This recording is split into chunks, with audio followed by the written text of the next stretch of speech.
আসসালামু আলাইকুম আরহামাতুল্লাহ। সম্মানিত দর্শক শ্রোতা ভাই ও বোনেরা, কাছের দূরের দেশ প্রবাসের যারা যেখান থেকে আজকের ভিডিওটি দেখতে আসছেন, সবাইকে অসংখ্য অসংখ্য ধন্যবাদ। প্রিয় বন্ধুরা, রাসূল সাল্লাল্লাহু আলাইহি ওয়াসাল্লামের প্রিয় নাতি, কলিজার টুকরা নাতি হোসেন রাদিয়াল্লাহু আনহু মুহররম মাসে শহীদ হয়েছেন। এই কারণে এই মাসটা অশুভ মাস। এই মাসে বিবাহ শাদী করা যাবে না, করলে অমঙ্গল হবে, এমনটা অনেকে মনে করে থাকেন।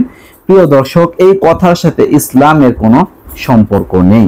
কোনো সময়কে, কোনো দিনকে বা কোনো মাসকে অশুভ মনে করা ইসলামের কোনো বিধান নেই, বা কোরআন হাদিসের কোথাও পাওয়া যায় না, রাসূলের জীবনের কোথাও পাওয়া যায় না যে কোনো সময়কে, কোনো মাসকে তিনি অশুভ মনে করেছেন।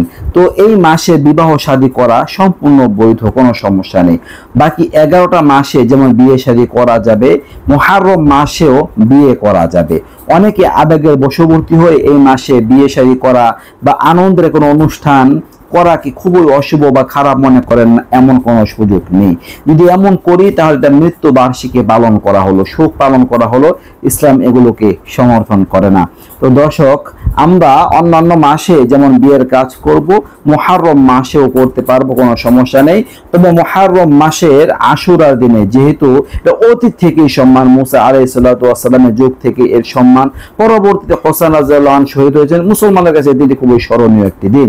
তো আমরা ওই আমলই করব যে আমলটা আমরা আমাদের নবীজির জীবন থেকে পেয়েছি। তো কি আমল? আমরা এই আশুরা দিনকে কেন্দ্র করে 2টা রোজা রাখবো, 9-10 বা 10-11 রোজা রাখবো, শুকরিয়া আদায় করবো, তওবা ইস্তেগফার করব। এই আমলগুলো আমরা করতে পারি। ইহা ছাড়া বাড়তি আরো বিভিন্ন রকমের আমল অনেকে করে থাকেন।